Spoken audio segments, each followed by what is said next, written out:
We are less than an hour away from going into day 4 without a Speaker of the House. Kevin McCarthy's bid for the speakership has now been defeated a total of 11 times in a row in just the past 3 days. The House adjourned just a few hours ago and will come back into session at noon tomorrow. McCarthy has now made several concessions to the group now known as Never Kevin Republicans, who are dead set against seeing him with the gavel. But tonight we are hearing there is a potential deal in the works, and Kevin McCarthy seems to think he's getting closer to his goal. Maybe. Have you seen any drop? Who else can get to 200 votes? If you're gone, maybe somebody else can get to 218. That's the point. Who? I know, Schley. We put a lot of names up, you think? Schley. I don't know. He hasn't put up. Could he get 218? Maybe Perez. Maybe Perez could. So what's the To win. but at what point? How many more votes? How many more votes until we win? Did you come to any sort of agreement this evening? Today than you did. Yeah. I feel good today, really. I felt very positive yesterday. I feel more positive today. I think we had really good discussions. I think it really come to a really good point. I think. Did you close it though? We'll see.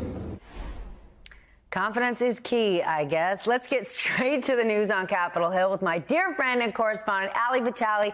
Ali, I have not seen you in ages. You are working. I miss you. I miss you. You are working around the clock. I almost don't even want to ask because it's like I'll believe it when I see it. But give me the latest on this possible deal. Yeah, Steph, a member said as they were leaving tonight, the sun will come up tomorrow. But the question is if McCarthy will be speaker when the sun comes up again, because they're going to be back here on the floor at noon. And they're on a time crunch because a lot of members have commitments over the weekend and they are playing a tight numbers game. I will say Kevin McCarthy was more upbeat tonight than we have seen him over the course of the past week. And as I've been talking to my sources here and we've been chasing members as they close up shop on this very lengthy meeting that really went on all day here behind closed doors, the vibe is much more positive than I have seen it, so much so that one member and some well-placed sources who are familiar with these discussions say that they think that they're close to locking up 14 or 15 yes votes, these folks who have been part of these meetings and are actually operating in good faith, trying to make moves on things like key procedural rules, making moves on who they're putting on these kinds of committees, all of these important concessions that they've been negotiating all day. They do think that they could be 1 or 2 votes away from potentially getting there on the floor tomorrow. The caveat is they still have between 4 and 6 holdouts that don't seem like they're moving away from being Never Kevin McCarthy anytime soon. So if the math isn't mathing for you, Steph, it's not mathing for me either, because you still can't get there if you're Kevin McCarthy at 215 or 216 unless some of these hard no votes just simply turn to present votes and then your threshold starts shifting. We'll see if that's what happens when they get back on the floor tomorrow. Yeah, I mean, I don't know. Kevin McCarthy putting a smile on his face saying he feels positive in the hallway doesn't mean anything, because when they are sitting there counting the votes, he didn't have them 11 times. This is one thing I really want to know, though. So he's making these concessions for some of the holdouts.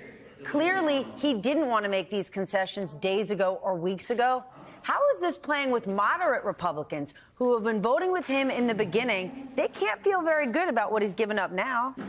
Yeah, he didn't want to make these concessions even over the summer when they first started these conversations with Freedom Caucus members. I'll put up for you, for example, on the screen, some of the things that we're talking about here because they're important, not just to the way that the first one there is, I think, the most important item on the list, which is the 1-member threshold to vacate the chair, basically to fire Kevin McCarthy from the speakership. He made a concession early on that 5 members could trigger that. Now they've gotten him down to 1, which means that a lot of days could look like the last week once Kevin McCarthy and if Kevin McCarthy actually gets this job. The rest of them are really important for how the House works, how they do spending bills, and what actually ends up making it to the floor. Because the more House Freedom Caucus members that you put on the Rules Committee, think of that as the committee that's the clearinghouse.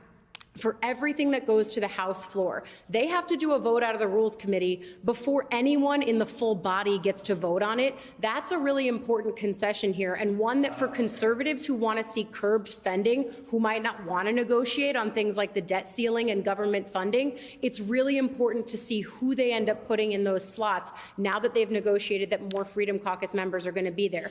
Throughout this process, though, moderates have been kept well apprised. They are aware that they are doing a very careful balancing act. But I think one of the things that's keeping everybody on board is what Kevin McCarthy said when he left, which is who else can get as many votes as he can. And right now, there is no clear answer to that. And so people are sticking with him.